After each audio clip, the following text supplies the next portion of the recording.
Rosehall Great House in St. James sits majestically on the hills of the former Rosehall Sugar Estate, overlooking the Caribbean Sea. Its history is entwined in violence, murder, love affairs, voodoo, and tales of ghosts. Come along as we check out the Rosehall Great House.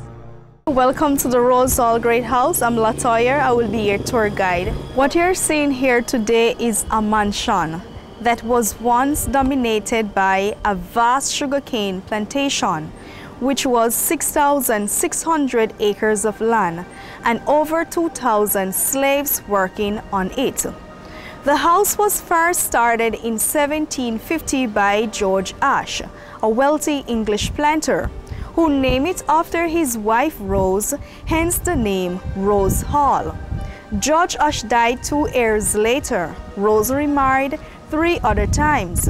It was her last husband, the Honorable John Palmer, who completed this house between 1770 to 1780. John and Rose Palmer both died. They had no children.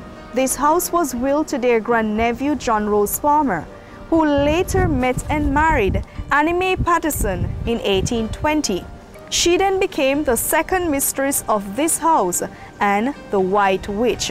The slaves gave her the name the White Witch.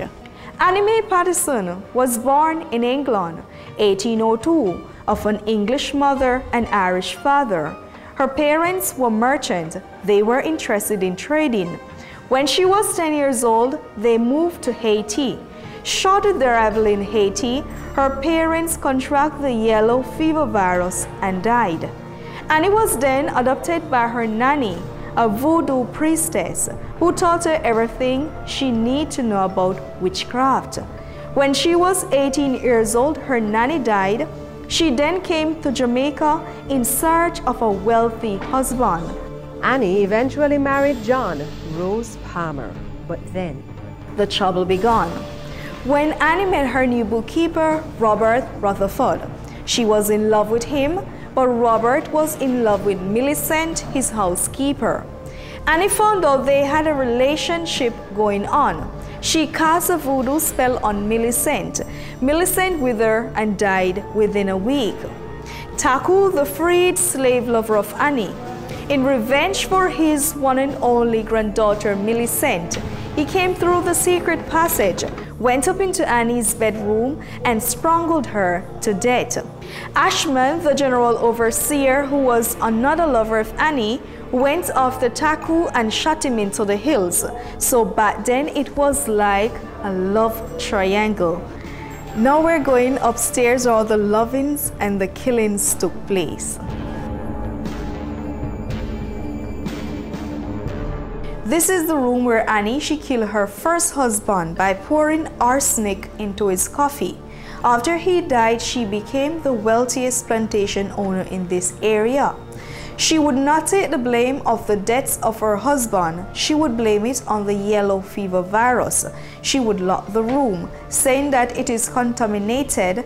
No one would really investigate what really took place. This is the room where Annie, she killed her second husband by stabbing him several times into his sleep with a knife. To ensure he's dead, she poured hot oil into his ears. The bloodstain could be seen on the wall 1905 until 1965. This is the room where Annie, she killed her third husband by strangling him to death with the help of the freed slave lover Taku. So you see, what goes around comes around. Welcome to Annie's bedroom where she live, love, and die. The fabric on the wall, it is red, chosen to match her passionate nature she had for blood. She was very hot-blooded and hot-tempered person. The headboard there, guests came here and took photograph of it. When developed, ghost-like figure appeared in it. Especially when it started creaking in that room upstairs, we all got a little shakedown, and when the little cat appeared, everybody jumped. That was cute. Here would be Annie's favorite spot, to sit or stand and watch the slaves punished out there in the courtyard. That was her form of entertainment. It's a beautiful, evil place.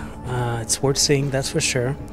I'm not sure if I would spend a night here, but I probably would try it. The specifics of this story are fascinating, although very sad, but definitely a tour that I'd recommend. The story doesn't end there. Okay, and here she is. This is where Annie was buried in a simple dirt grave with a wooden cross stuck in it. This was placed here during restoration when the Rollins restored the house. Her bones were exhumed 1971 and replaced in 1972 to ensure that is her own. Sakis came here from Haiti, called upon her spirit.